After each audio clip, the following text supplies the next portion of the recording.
So guys, have you ever been in a situation or a meeting or discussion where you want people to agree on your terms and yet you're not able to convince them to act on your terms or agree on your terms? So that is where your negotiation skills come into play. So in this video, we are going to talk about one of the most important life skills, which is not only important for business or entrepreneurs, but it is also important for each and everyone in his or her day-to-day life, and that is negotiation skills.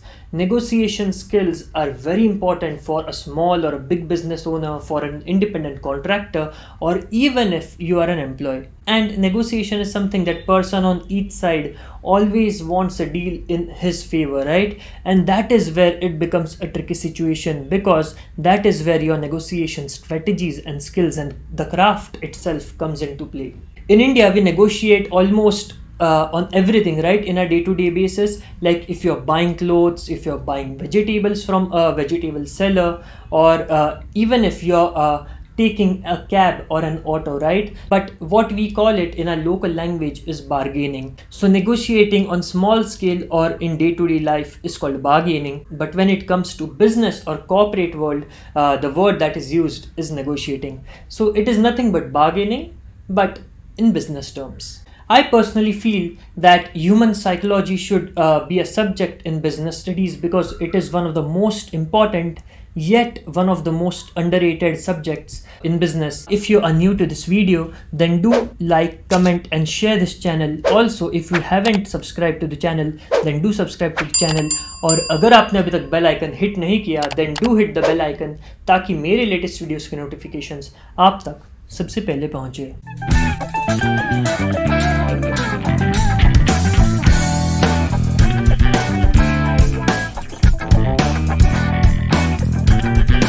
So hi guys, my name is Siddhant and today we are going to discuss a very interesting life skill, a life hack, and it is a very important thing in the business world, which is called negotiation skills. So for this video, we are going to discuss 6 techniques. So let's start with the first step, and that is be prepared. Research well before your meeting.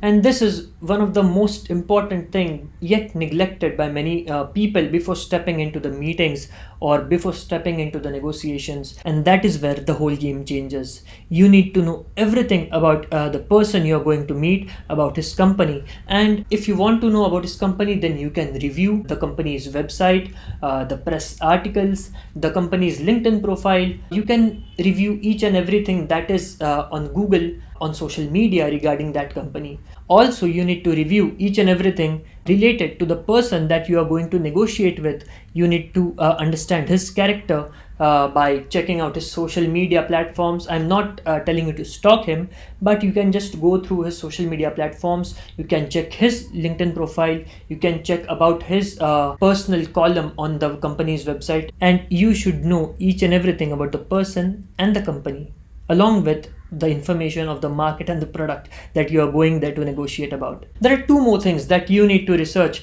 One is you need to research and review the other deals, the other similar kind of deals that the business has made with other people. So this may be publicly available on public platforms, or it may be also available in form of articles in press. So you need to research those as well. And you also need to research the pricing, the offers that the other person's competitors are willing to offer you, right? So before stepping into the room, you need to be aware of what other offers are there on the table from his or her competition. Having a successful or an effective negotiation demands understanding the dynamics of the deal, and therefore you should be aware of the dynamics of the deal. That is, who has the more leverage, right?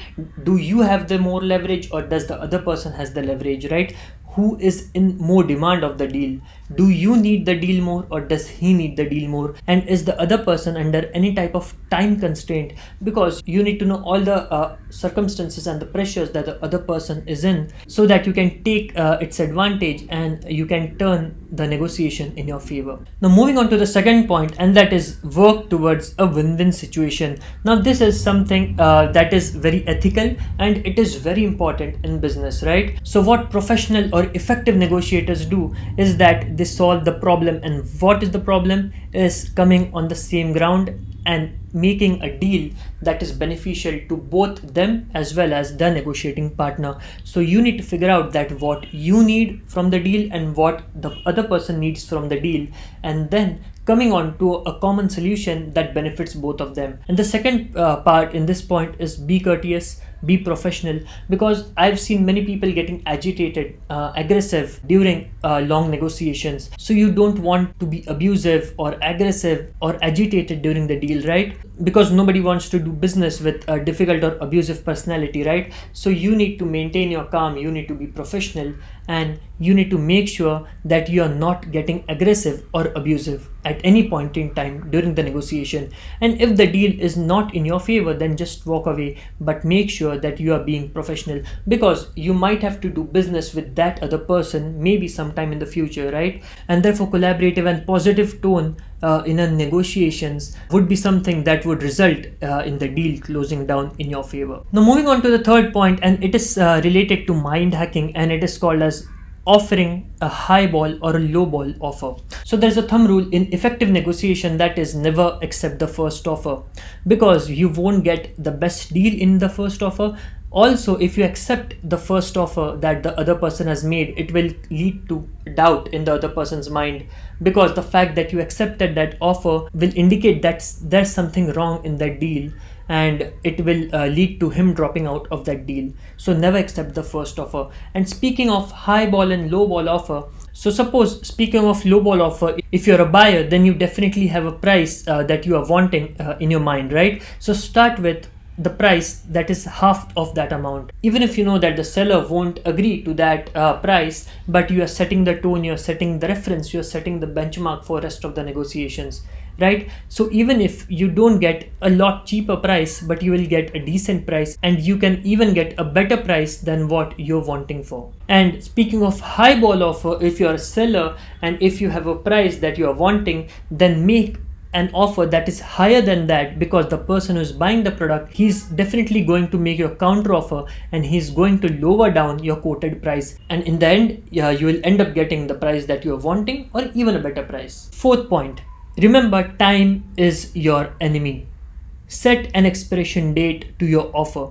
Now this is very important that many people neglect during the negotiation. They end up giving the negotiating partner a lot of time, maybe like a second meeting or a third meeting or so. The longer it takes for the deal to be completed, higher are the chances or probabilities of something coming in and disrupting or derailing that deal. So you need to make sure that you are keeping a time constraint and you are forcing the other person to make a decision as quick as possible, or else he will just fool around, and it will lead to wastage of time, and also it will be a deal breaker. So if you're setting an expiration date or you're not giving him much time, then it will indicate him that you are very serious about that deal, and it will also force him to get serious about that deal and make a quick decision. However, before forcing him into the deal and before forcing him to make a decision, you need to have your market data and research in place to back up your price or your quotation, and to also prove that it is reasonable that you are offering, right? So you need to have everything, your knowledge, your research in place before forcing that deal onto someone. Now coming on to the fifth point, it is again a mind hack. It is a way to manipulate people. It is called as mirroring. And what principle of mirroring is, it is repeating the keywords that the negotiating partner is speaking about while he's negotiating the deal, right? So what effective and professional negotiators do is that they mirror the conversation between them and the negotiating partner, because that indicates that you are alert at all times during the deal, and also it indicates that you are taking into consideration and you are treating their views with respect. So what you need to do is that you need to repeat the keywords from the sentences that your negotiating partner is speaking, so that it makes him assured that you are fully into the discussion and you are willing to listen to him, and you're willing to make a deal that is beneficial to both of them. Now the sixth and the final point of today's video, and it is mostly embraced or used when none of the parties, none of the people on the negotiating table are able to come onto the common ground or reach an agreement, and it is called embracing BATNA. Now what is BATNA? BATNA. BATNA is nothing but best alternative to negotiated agreement. So it is a route that you take when you are unable to reach an agreement or a common ground, right? So if you're not able to reach the agreement that you came for, you have a plan B as well, right? And that is something some people adopt when they are unable to reach common grounds with their negotiating partner. So suppose if both the people are fixed and are rock steady on their positions, and none of them is able to move from their positions or is willing to move from their positions, then you can create BATNA or embrace BATNA. That is, you can establish parameters that what happens if an agreement is not reached. For instance, if a worker is demanding a salary hike or a raise in his salary, and if the boss is not agreeing to that, and if the worker is also not willing to move from his position, then what they can do is that they can establish a resolution or create a BATNA that would be in favor of both the boss as well as the employee. So suppose in this instance they can create a parameter or a resolution that the employee would work at the current salary for, let's say, 6 months, and if during that time, if the boss does not raise his salary or give him a hike, then he would leave the company and he can join the other firm. However, how this benefits the boss or the employer is that the employer gets 6 months to find a replacement for that employee. That if the boss is not willing to give him a hike, then those 6 months will serve as the notice period, and once that is over and once the employee leaves, and by that time the employer will have some other person who will replace this employee in his place. So those 6 months give the employee some time to see whether he's getting a raise or not, and it also gives some time to the employer to find a replacement for that employee. So guys, that's it for today's video, and I hope you have understood all the 6 points very well, because negotiation is something that you need to learn, you ought to learn if you want people to work on your terms, agree on your terms, and if you want to influence people. And therefore, and that is why I think that understanding human psychology is very important to influence people and to hack people's mind. So if you want to learn more about these things, if you want to learn more about human psychology, observing people, understanding how the human psyche works and how the human mind functions, so do comment down in the comment section below. So what you need to do after watching this video is that you need to start implementing these 6 techniques in your next negotiation deals, so that you get used to it and you are able to use them very efficiently and effectively during your conversations. So if you like the video, then do hit the like button, do subscribe to the channel if you haven't done it yet, and also hit the bell icon so that you get the latest notifications of my latest videos on time. तो guys, फिर मिलेंगे एक अगले video में, तब तक के लिए goodbye, take care, thank you.